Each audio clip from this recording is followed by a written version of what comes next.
Eu tenho aqui notícias de Israel de que hoje começou uma nova etapa na guerra entre Israel e os palestinos da faixa de Gaza, aqueles que são dominados pelo grupo chamado Hamas e uma dissidência deles, a Jihad Islâmica. Israel tomou a iniciativa. Israel obtém informações muito boas, tem um serviço secreto muito atuante, descobriu qual era o apartamento em que morava o considerado chefe da Jihad Islâmica, o Baha Abu al-Ata. Esses nomes árabes são interessantes. E ele morava com a sua família no apartamento. Israel deve ter dirigido um míssil exatamente para o quarto dele. Explodiu e matou ele, o filho e tal. Parece que a mulher ficou ferida. Um tiro com muita precisão. Israel costuma fazer isto. Tem tecnologia para acertar com precisão. Mas bastou isto para desencadear uma reação. Os palestinos começaram a atirar mísseis contra o sul de Israel, ali a região de Tel Aviv, é a região da tribo de Judá, junto aos filisteus, o sul de Israel. Eles atiraram, pelo que se saiba até agora, aqui pelo menos 150 foguetes, mísseis, para atingir Israel. E a coisa continua. Israel, por sua vez, também mandou mísseis bem dirigidos contra instalações subterrâneas de mísseis e não se sabe o resultado. Devem ter destruído muitos mísseis e os palestinos mandaram muitos mísseis para Israel. E a coisa continua, talvez mais 1, 2, 3 dias a gente tenha uma avaliação melhor do que aconteceu e da amplitude do que aconteceu. Isso aconteceu exatamente no momento em que, num gabinete, o primeiro-ministro Netanyahu estava dando posse ao ultraconservador e radical Bennett. O Bennett é agora o novo ministro da Defesa. O Netanyahu estava acumulando por causa de uma crise. O Lieberman saiu e o Netanyahu acumulou, mas agora está colocando nas mãos desse Bennett o Ministério da Defesa.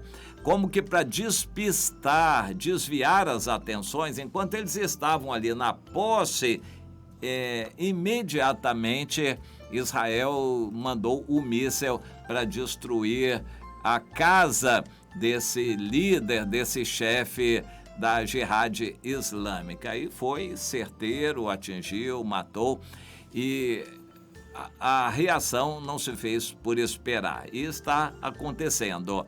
O fato de os palestinos de Gaza detonarem mísseis contra Israel vai fazendo com que eles gastem um pouco dos mísseis armazenados.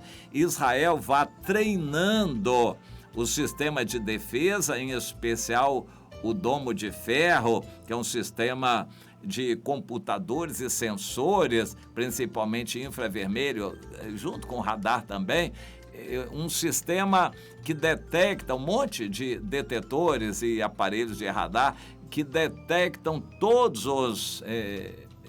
os sólidos enviados para aquela região e destrói esses sólidos, digamos, os mísseis, no ar ainda, eles são destruídos. Israel precisa testar esse sistema, porque Israel está sendo cercado por centenas de milhares de mísseis em volta de todo o seu país. Eles precisam aperfeiçoar o sistema de defesa.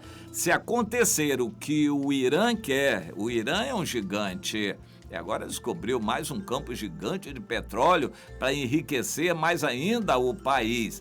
A Turquia é outro gigante em armas, junto com a Rússia, que dispensa qualquer comentário. Eles estão na Síria armando a Síria, armando o Líbano, o Hezbollah e os outros países em volta de Israel. Israel está sendo cercado. O que o Irã tem dito é que quando atirarem todos os mísseis de uma vez só contra Israel, Israel vai ser destruído porque não vai ter capacidade de se defender. Israel sempre quer tomar a iniciativa, como verificou que esse como é o nome dele? É o Baha Abu al-Ata, era o chefe da Jihad Islâmica, recebia ordens diretamente do Irã, estava planejando um ataque de mísseis contra Israel. Israel se antecipou. Israel gosta de fazer isso. Quando coleta alguma informação pela sua espionagem e sabe que o inimigo vai atacá-lo amanhã, Israel ataca o inimigo hoje. Mais ou menos isso que aconteceu. E não deu outra. Eles reagiram soltando muitos mísseis contra Israel. Israel precisa de que esses mísseis, de certa forma, sejam gastos, testados e o sistema de defesa de Israel seja testado também. Por outro lado, Israel procura eliminar certos perigos em certas fronteiras. Israel perdeu muito, mas fez um acordo com o Egito para manter paz na fronteira sul com o Egito. Israel mantém uma boa vizinhança com a Arábia Saudita. Israel mantém uma boa vizinhança com a Jordânia, para não ser atacado por esses lados. Mas com relação aos palestinos em Gaza, não dá para ter convivência. E com relação ao Líbano, ao norte, por causa do Hezbollah, um grupo terrorista apoiado pelo Irã, também não dá para ter paz. A Síria sempre foi um inimigo de Israel, mas havia, nos últimos 30, 40 anos, uma paz relativa com a Síria, até que os Estados Unidos desencadearam a guerra da Síria e aí deram ensejo para que agora a Rússia dominasse a Síria. A Rússia está dominando a Síria, permitindo a entrada da Turquia e do Irã para armar terrivelmente a Síria e ajudarem a cercar Israel de todos os lados com centenas de milhares de mísseis, fora os aviões e fora os mísseis maiores que podem ser lançados de longe contra Israel. Israel está numa situação dificílima. O que eles querem, então, e isso o Netanyahu quer provar para a população que não quer aceitar. A população nas últimas eleições em Israel mostrou que quer acordos de paz, quer acreditar nos inimigos e votou majoritariamente em partidos conciliadores. O Netanyahu quer guerra, que eles se preparem para a guerra e quer convencer a população. Este episódio de hoje que está acontecendo é mais um degrau nessa escada da escalada militar. Israel quer provar que não tem jeito, não tem propósito em fazer acordo de paz com o inimigo. Para o inimigo a gente tem que se preparar e o inimigo tem que saber que nós estamos preparados. É mais ou menos a ideia que tem os governantes de Israel hoje. Israel sabe que o seu perigo maior é a Síria, porque a Rússia está ali, o Irã está entrando e com armas poderosas. Israel não quer dividir esforços com guerras em outros lugares. Portanto, Israel quer controlar a situação em Gaza isoladamente, para se preparar para a região norte com relação aos ataques que podem vir.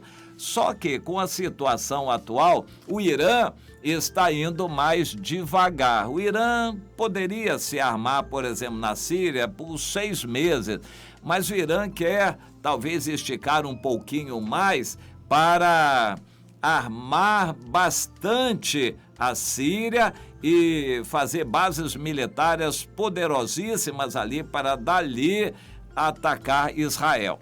Enquanto isso, também no período de 1 ano, o Irã já vai poder construir suas próprias bombas atômicas. O Irã já tem bomba atômica comprada da Geórgia, ainda da União Soviética. Mas eles querem fazer as suas próprias bombas atômicas para lançar sobre Israel. Dentro de um ano eles já vão poder estar fabricando suas bombas atômicas. Então, a estratégia do Irã é se armar melhor para fazer um ataque de vez contra Israel. E esse ataque, a partir de um ano, digamos 2, 3 anos daqui, já pode acontecer. Israel quer precipitar guerras pequenas, esporádicas, para ir minando e enfraquecendo os adversários. A tática do Irã, parece que é da Rússia também, é esperar armar todos os países, se entenderem bem e lançarem um ataque só de vez contra Israel.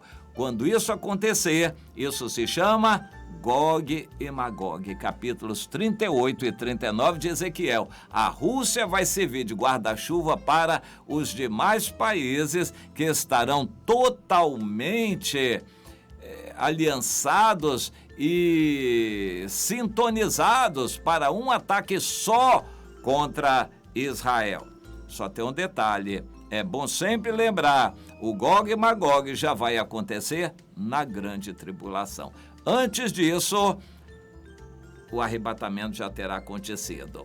Nós não temos sinal nenhum prévio do arrebatamento, mas temos bastante sinais na Bíblia sobre o que vai acontecer na grande tribulação. Entre isto, o Gog e Magog, o ataque maciço sobre Israel a partir do Hezbollah do Líbano, da Turquia, da Síria, da Rússia, do Irã, da faixa de Gaza e possivelmente o Egito, Líbia vão estar juntos também. Então, de todos os lados, Israel vai ser massacrado. Israel quer precipitar para ir minando essa unidade, mas os outros países estão costurando a unidade, esperando. Isso pode ser daqui a 2, 3 anos, o Gog e Magog, mas vai ser de uma vez só. Israel vai ser atacado e Deus vai ter que fazer algum milagre para livrar Israel. Nós já estamos muito perto